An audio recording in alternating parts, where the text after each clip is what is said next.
kita natin ito. Ang dami nang na-revise dito. Ano po? Mula nung umpisa, leeg nito, hindi na iaangat ito dun sa una. No? Ngayon, pwede na. Matagal na rin na nagawa kung naiaangat ito. Ganyan. Kasi ang purpose niyan, kung lalagyan natin ng galon para lumapat siya. Ito, guide ng portable playpen. Sinabi natin portable playpen yung ganyan. Yan. Meron siyang channel dyan. Itong rib nitong plaka, siya na yung hook niya. May magnet dito, tapos may metal dito. Papasok na gano'n. Babalik siya sa rehistro. Hindi siya malikot. Oh. Yan, pwede nating lagyan ito.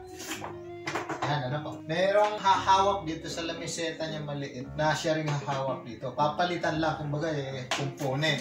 Ito nakababa yung bearing. Pag yung pinakamalaki ang ilalagay natin, ito kasi yung pinakamalaki na nagawa namin na na-imprentahan. Pwede tayo dito sa galon. Ayan yung maliliit, yung mga baso, ano nang pabango, yung mga spray, ganun. Pwedeng tumaas ito eh. Na-adjust yung pataas na ganyan para yung diameter ng imprentahan pwedeng mag-roll dito. Ganon din, yung taas nito pwede. May nalagay kaming simpleng pindutan dito. Pinindot mo ganyan, bibitiwan niya. Ngayon din lang namin nailagay yan eh. Yan. Tapos dito, merong pansakal dito para pag nag-print, pwedeng stationary siya. Ganyan lang. O di kaya pag i-roll natin dun sa mga cylindrical. Yan. Ito, maraming nagagawa ito no, sa cylindrical. Ito naman, sa mga flat substrate. Dami. Meron din pang payong pa. Yung pang payong natin, nakakorte para sa payong para maximum yung pwedeng imprentahan doon. Pag nilagay natin ito, hahanapin natin yung level. Yan.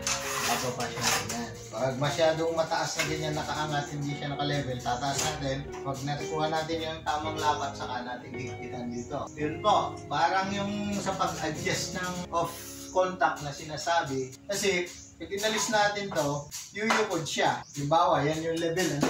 Baba natin ng konti. Yan.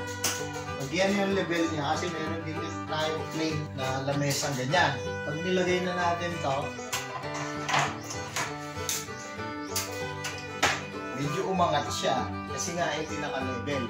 So kaya, yung adjustment dito, importante. Eh, ito po, nag-umpisa po tayo dun sa ginaya natin yung meha sa Buglod, Indonesia. Pero yung kanila, table top, bago ng mesa ino-operate, maliit siya. Kaya nakabisak lang sila sa sahig. Para maiba, nilagyan ko ng parang kabakabayo. Ang advantage na yun, mas ergonomic. Kaya maya, nauso yung mga cylindrical printing. Nauna pa ako nag-print ng ano eh, yung mga galon kaysa PLT. So, ayan po, marami pong nagagawa rin ito. LSE, ano na, multi-press natin. Manual screen printing. Nakabili po kayo sa akin. Tuturuan ko kayo mag-develop mga basic na yung screen printing, mag-prepare. Meron na rin po tayong vlog. Yung vlog natin, tagal na, 10 years na, may gitna. 5 years old pa lang ang YouTube noon, nakagawa tayo ng channel. May mga pumunta sa bahay dito sa amin sa Ilocos, taga ibang probinsya, para magpaturo kasi konti pa lang yung mga vlog. Wala pang nagpapaseminar madalas dun sa Manila, kundi yung mga supplier ng inks sila. Pero ngayon, dami na, gagaling na. Sobrang galing na kasi yung mga technology, nandun na. Parang hindi na tayo makasabay. Pero as early as 2012, may mga pumupunta na sa akin noon para magpaturo ng screen printing. Dito na ako natutok ngayon gawa ng mga gamit. May mga line tables pa tayo at iba-iba.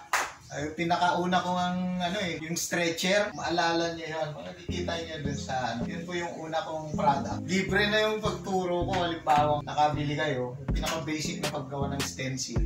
Kasama na pag kumuha kayo ng mga gawa namin. Yung pinakahuling na idagdag namin, may pindutan siyang ganyan. Tinaas mong ganito, pukot siya para makaangat, makapaglagay ka ng gamit, hindi siya masyadong mataas. Kung gusto mong mas mataas, pwede. Yan. Ang level. Pangalawang level. Tapos, nakakatuwa pa rito, dahil ito siya, dito sa parte rito, ginawa nating simple hook na lang siya. Ganyan natin. Natapos ko magtrabaho,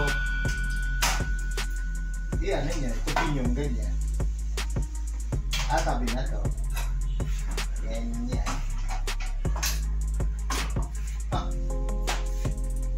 Nangyari, ba't may nakatukod?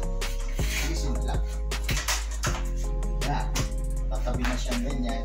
Yung tuwan-tuwa yung mga nakabili sa akin na nagre-renta lang ng maliit na kwarto, pero nakaka-sideline sila kahit pa paano sa pag screen print. Nga pala, may nag-order din pala ng pang-tatak ng gasol ganito. Pero medyo mabigat na siya para dito na isakay. Pwede, pero kung modify na mas malakas. Dami na nag-request sa akin nun. Kanya lang, hindi ko magawa-gawa.